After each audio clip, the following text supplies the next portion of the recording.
Olá, boa tarde a todas e todos. Meu nome é Flávia Amorim, eu faço parte aqui do Instituto Baiano de Direito Processual Penal. Agradeço a oportunidade de estar aqui apresentando essa roda e convidando esses profissionais que tanto admiro. Em primeiro lugar, eu vou chamar o Tiago Vieira, advogado criminalista, professor de processo penal da pós-graduação da UFSAL, integrou a diretoria do Patronato de Presas e Egressos do Estado da Bahia, na qualidade de corregedor-geral, e atualmente é membro honorário da instituição, fundador da Associação SaferNet Brasil, ONG que em 2006 se consolidou como entidade de referência no enfrentamento aos crimes e violações aos direitos humanos na internet no Brasil e tem se fortalecido institucionalmente no plano nacional e internacional. Agora eu vou chamar a professora Marta Saad, advogada criminalista, professora doutora de Direito Processual Penal da Faculdade de Direito da USP, doutora e mestre em Direito Processual Penal pela USP, especialista em Direito Penal Econômico e Europeu e ex-presidente do IBCCRI. Professor Gustavo Badaró, professor titular de Direito Processual Penal da USP. Pablo Nunes, coordenador adjunto do Centro de Estudos de Segurança e Cidadania, desenvolve pesquisas na área de mídia, representações sociais e agenda, relacionados às questões de violência, policiamento e favelas cariocas. Doutor em Ciência Política pelo Instituto de Estudos Sociais e Políticos da UERJ, isso. E pesquisador assistente no International Development Research Center do Canadá, em 2015. Olá, boa tarde a todas e todos. Para mim, chegar na 10ª edição do Seminário Nacional do IBADPP e chegar nesse formato, com essa composição, é algo absolutamente especial. Porque eu estou aqui desde o primeiro. Tá? Passei por absolutamente todos os seminários nacionais. De trás do balcão. Por vezes também aqui na tribuna. Tá? Já fui o fotógrafo do evento. Tá? Já fui o cara da TI. Tá? E já desenvolvi um sistema completo de venda e de emissão de certificado. Então, independente da gestão, eu sempre tive aqui. Então, aqui é meu território. Tá? Aqui é onde eu me sinto em casa. Tá? E a gente chegou onde chegou, falei com o Vini agora há pouco, tá? Com muito afeto e com muito respeito. A gente chegou aqui trilhando esse caminho. A primeira pessoa que eu vi discutir diversidade no seminário foi a professora Daniela Portugal e foi também o professor Vinícius Assunção. E se a gente está aqui, Lu, é porque a gente batalhou muito. Batalhou muito. Porque até quando a gente tentava ter uma composição diversa, por vezes os convites eram negados, porque não se reconhecia no IBADPP um local acolhedor. Tá? E hoje os convites são aceitos, e foi possível se chegar a essa composição, porque teve muito afeto, mas teve muito respeito. Respeito pelos saberes ancestrais, respeito pelas pessoas que construíram esse país e que pensam o país e que são intelectuais da mais alta capacidade. Então, me enche de orgulho chegar nesta composição, nesse 10º seminário do IBADPP.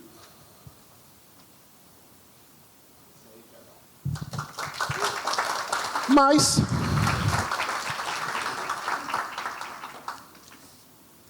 viemos aqui também para falar de prova digital, de processo penal e tecnologia, de tudo isso. E fico muito feliz porque fui antecedido pela colega Fernanda Moraes, que deu um show, quem pôde ver aqui ontem, e isso abrevia por demais minha fala. As pessoas estão acima da tecnologia sem sombra de dúvidas. Diz, Saulo, que o programador ele não deve se apaixonar pela linguagem. Qualquer linguagem é uma ferramenta para ele utilizar, mas eu sou absolutamente apaixonado pelo Python. E o lema da comunidade Python é: pessoas são maiores do que tecnologia. E isso nos permite afirmar que o código não é a lei. Não é o programador que deve definir como nós vamos promover a defesa dos nossos clientes, dos assistidos, dos interesses de terceiros no processo eletrônico. Então, essa mesa aqui poderia discutir só processo eletrônico. Essa mesa também poderia discutir aqui reconhecimento facial. Algoritmos. Os softwares, eles são uma obra literária. E assim como, Saulo, nós temos obras literárias reconhecidamente racistas, nós temos códigos, fonte, que geram algoritmos igualmente racistas. Porque, por vezes, se parece que a máquina ela tem vontade própria. Que o algoritmo faz as suas escolhas absolutamente inertes à vontade humana. E aí poderíamos discutir também a questão da explicação da inteligência artificial. Porque se chegam às decisões que se tem na execução daquele software, com aprendizado de máquina, mas a máquina é absolutamente incapaz de dizer, de explicitar por que chegou naquela decisão. E aí, professor Badaró, com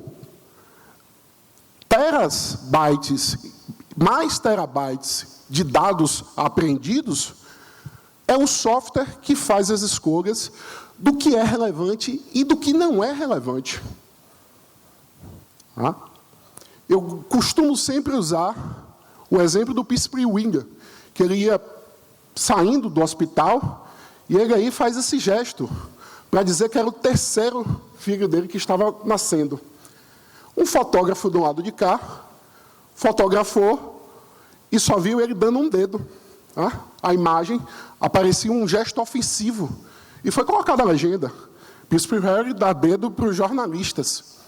Se fosse um software de busca de inteligência artificial para buscar as provas, ele demonstraria que essa foto frontal com os 3 dedos é relevante? Não sei. Não sei. E quando esses softwares dão esse relatório, indicam essas provas, eles não explicam qual foi a metodologia utilizada. E, por vezes, isso sequer é dito no laudo pericial que foi utilizado um software de inteligência artificial para dizer quais provas eram relevantes.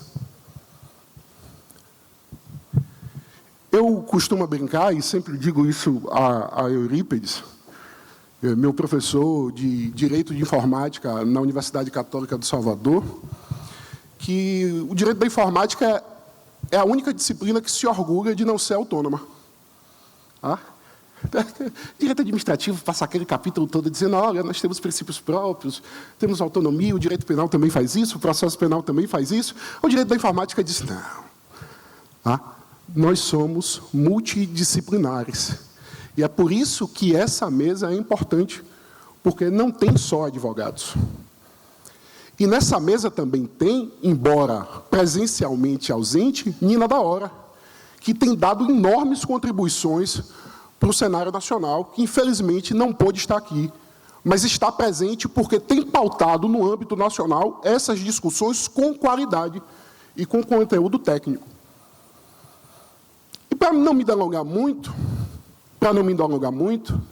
embora não tenha princípios próprios, bebe de outras ciências que têm, e esses princípios precisam ser respeitados. Há uma categoria dogmática na ciência da computação de cada princípio ali presente.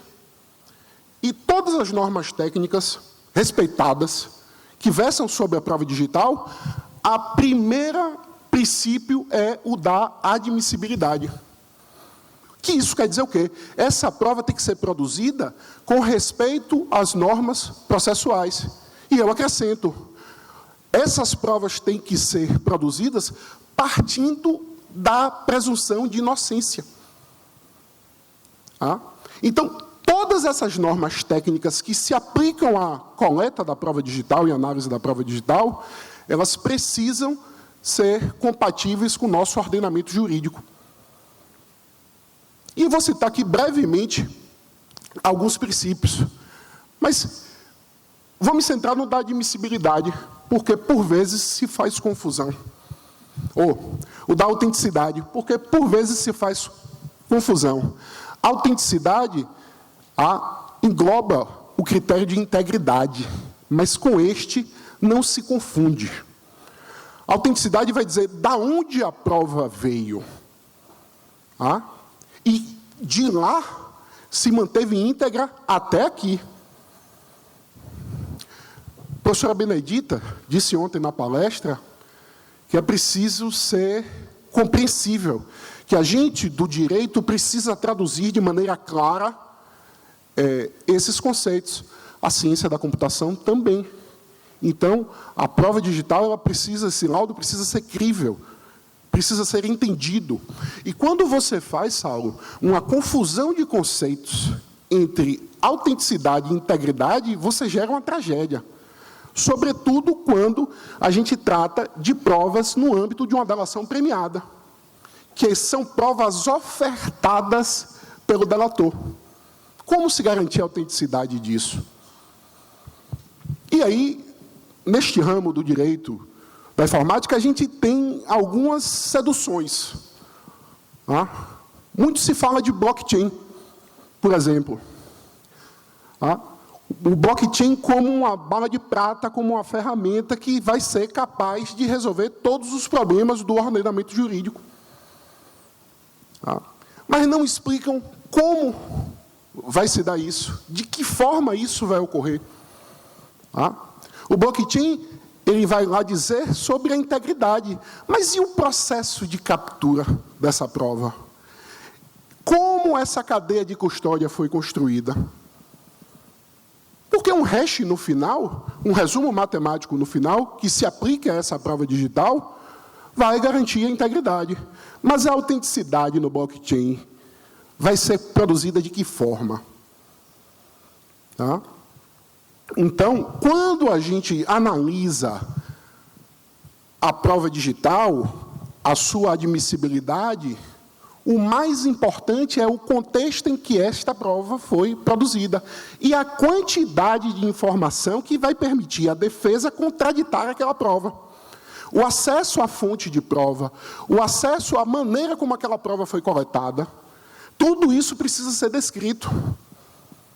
Vocês acham que a Polícia Federal tem um número de HDs infinitos? Não. Trabalha com as mesmas limitações de todas as repartições públicas desse país.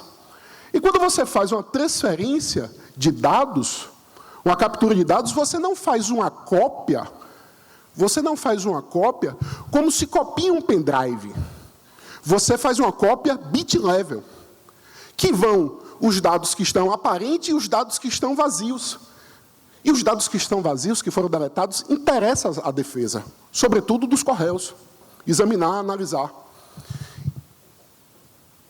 Então, o tamanho do HD importa.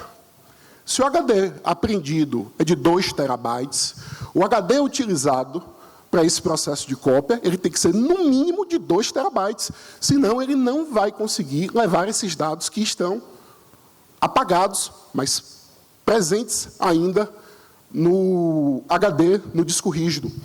Por isso que eu digo, a prova ela precisa ser completa. Completa.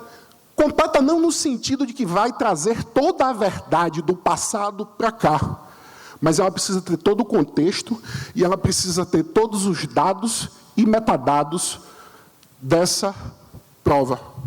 Porque é lá que a defesa vai poder se debruçar, conforme as normas técnicas de outras ciências, para analisar a qualidade daquela prova.